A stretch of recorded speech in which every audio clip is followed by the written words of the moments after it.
साई दिव्य संदेश, मधुर मधुर साई दिव्य संदेश, भवसागर तार का दिव्य संदेश, साई संदेश दिव्य संदेश, साई संदेश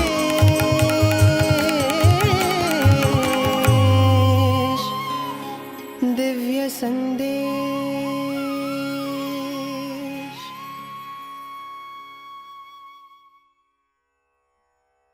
प्रेम वाहिनी अध्याय 10 भक्ति मार्ग के साधकगण। जो भक्ति मार्ग पर चलकर उस शाश्वत चिरंतन सत्य को प्राप्त करने का आकांक्षी है, उसे कुछ विधि निषेधों का पालन करना चाहिए। उसे इस दुनिया के कोलाहल, क्रूरताओं और असत्य से दूर रहते हुए सत्य, धर्म, प्रेम और शांति का अभ्यास बढ़ाते जाना चाहिए। यही भक्ति का वास्तविक मार्ग है। जो भगवान में लीन होना चाहते हैं, उन्हें निंदा, स्तुति, प्रशंसा और दोषारोपण, समृद्धि और रंकता को समान भाव से निरर्थक समझकर त्याग देना चाहिए। उन्हें साहसपूर्वक अपनी आत्मा की सत्ता में अडिग विश्वास रखते हुए आध्यात्मिक उन्नति के लिए अर्पित हो जाना चाहिए। कोई भी, चाहे वो महापुरुष और अवतार ही क्यों न हो, आलोचना और दोषारोपण से बच नहीं सकता, परंतु वे झुकते नहीं हैं। वे सत्य पर आरूढ़ रहते हैं। सत्य धमकियों की चिंता नहीं करता। महापुरुष अथवा अवतार की विशेष प्रकृति का ज्ञान केवल उन्हीं को हो पाता है जो आलोचना और दोषारोपण में लिप्त रहते हैं, क्योंकि जब वे असहनीय दुखों और कष्टों के समुद्र को मंझा चुकते हैं, तब वे भी प्रशंसा करने लग जाते हैं। अज्ञान की दुर्बलता ही उनकी सब असफलताओं का कारण होती है। इसलिए साधक को ऐसी संशयात्माओं और अज्ञानियों से विवाद में न उलझकर उनसे अपनी निष्ठा और विश्वास की चर्चा न करके दूर ही रहना चाहिए। उसे निरंतर धार्मिक साहित्य के अनुशीलन और भगवान के भक्तों की संगति में रहना चाहिए। बाद में जग साक्षात्कार के बल से बलिष्ठ होकर, क्योंकि उसका संपर्क सत्य से हो चुका है, जब अपनी स्थिति दृढ़ कर ले तो वो किसी भी संगति में जा सकता है और अन्य मस्तिष्कों को भी उद्बोधित कर उन्हें सत्य के मार्ग का ज्ञान करा सकता है, जिसका ज्ञान वो स्वयं प्राप्त कर चुका हो। जो लोग सत्कर्म करने और आत्म साक्षात्कार के मार्ग पर चलने को उत्सुक होते हैं, उनकी 3 कोटियां होती हैं। पहला, अधम, जो कि उपयुक्त प्रयास प्रारंभ करने में हानि, कष्ट और कठिनाइयों की संभावना से अत्यधिक भयभीत और सकुचाते रहते हैं। दूसरा, मध्यम, जो कि यात्रा प्रारंभ करके कुछ दूर जाकर विघ्न, बाधाओं और निराशा के कारण बीच में ही यात्रा समाप्त कर हतोत्साहित होकर बैठे रहते हैं। तीसरा, उत्तम, वे दृढ़ संकल्प वाले भक्त होते हैं जो शांति और साहसपूर्वक आध्यात्मिक मार्ग पर दृढ़ता से चलते रहते हैं। चाहे कितने विघ्न, बाधाएं और कष्ट आएं, वे उन्हें पार कर अपना मार्ग बना लेते हैं। ऐसी लगन, ऐसा विश्वास और स्थिरता केवल भक्त चरित्र की ही विशेषताएं होती हैं। इस मायामय संसार की आसक्ति से भ्रमित और पार्थिव सुखों से आकर्षित होकर स्थायी और पूर्ण आनंद प्राप्ति के साधनों का विनिमय मत करो। पूर्ण भक्ति से अपने आध्यात्मिक कर्तव्यों को करते रहो।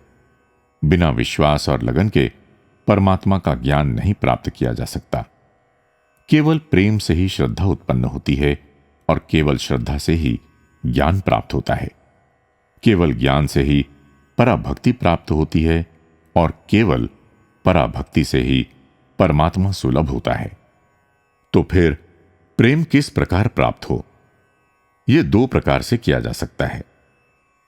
पहला, दूसरे के बड़े से बड़े दोषों को ध्यान न देने लायक और नगण्य समझो। अपने नगण्य और ध्यान न देने लायक दोषों को बड़ा समझो, उनके लिए दुखी हो और पश्चाताप करो।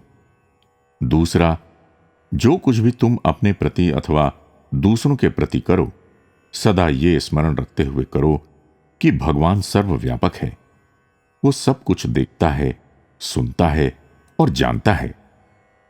जो कुछ तुम बोलो, याद रखो कि भगवान प्रत्येक शब्द को सुन रहा है। सद और असद में विवेक करो और केवल सत्य भाषण ही करो। जो कुछ तुम करो, सदा गलत और सही का विचार करके केवल सही काम करो। हर क्षण भगवान को सर्वशक्तिमान जानते रहो।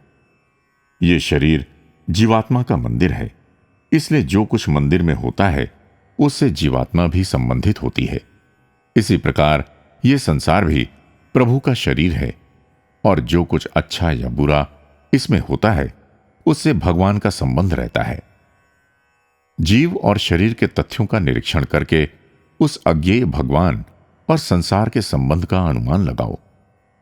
जीव और ईश्वर का संबंध, दोनों के पारस्परिक नाते का अनुमान ऐसा प्रत्येक व्यक्ति लगा सकता है जिसमें 3 विशिष्टताएं हों। पहला, घृणा और आसक्ति से शून्य मस्तिष्क।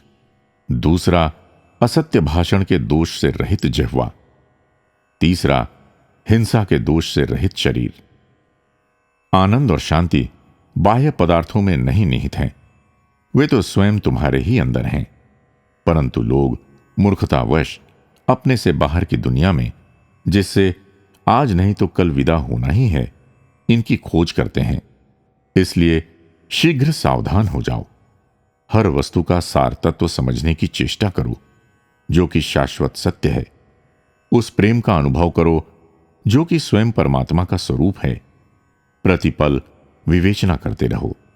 जो सत्य हो उसे स्वीकार करो और शेष असत्य का त्याग करो। जब तक व्यक्ति सांसारिक लालसाओं पर अपना ध्यान केंद्रित रखता है, वो दुख से नहीं बच सकता। जय साईं राम।